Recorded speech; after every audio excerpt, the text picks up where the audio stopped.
तारीख 29 अगस्त को भारत का राष्ट्रीय खेल दिवस मनाया जाता है।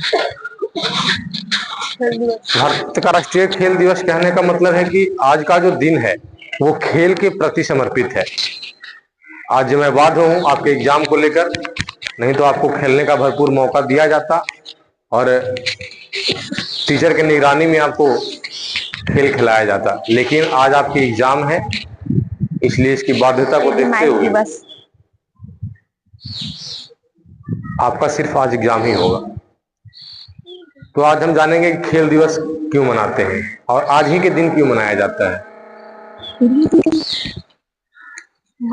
साल में 365 दिन होता है, तो 29 अगस्त को ही खेल दिवस क्यों चुना गया है। तो 29 अगस्त के दिन भारत के एक महान खिलाड़ी मेजर ध्यानचंद जी का जन्म हुआ था, जो हॉकी के खिलाड़ी थे, हॉकी खेला करते थे। हॉकी खेला जाता है, एक स्टिक होता है जो टेढ़ा से मुड़ा हुआ रहता है और एक गेंद होता है।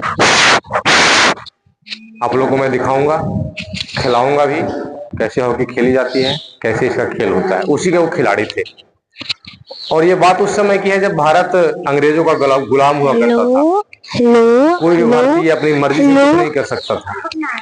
उस समय की बात है कि एक गांव से निकले हुए व्यक्ति पहले तो सेना में जाते हैं एक सिपाही पद पे, और अपने खेल के बदौलत, खेलने की प्रतिभा के चलते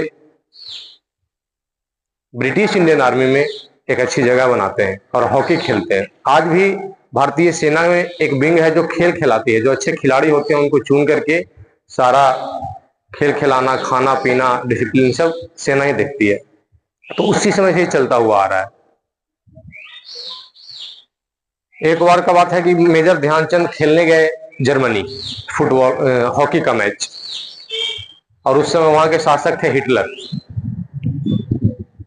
तो हिटलर ने कहा कि इस व्यक्ति का स्टिक तोड़ के देखो, इसमें शायद चुंबक लगा हुआ है, क्योंकि इसके स्टिक से गेंद हटती ही नहीं है।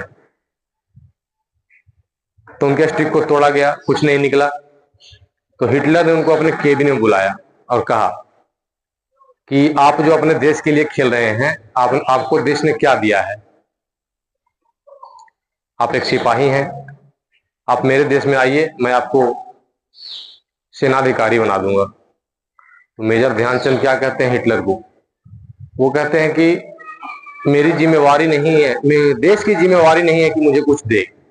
मैं देश से कुछ मांगने के लिए नहीं खेल रहा हूँ, देश को देने के लिए खेल रहा हूँ। तो यही भावना आप लोग के अंदर भी होनी चाहिए कि हमें देश से कोई उम्मीद ना हो, बल्कि देश को हमसे उम्मीद हो कि हम कुछ अच्छा करें, अपने देश के लिए करें। ये सुनकर हिटलर, जो एक खुद राष्ट्रवादी था, अपने देश के लिए कुछ भी कर गुजरने का जुनून रखता था, वो भी स्तब्ध रह गया कि एक ऐसा व्यक्ति है। उसी समय से और जापान के लोग भी मानते थे कि हॉकी के जादूगर जो है मेजर ध्यानचंद, उनके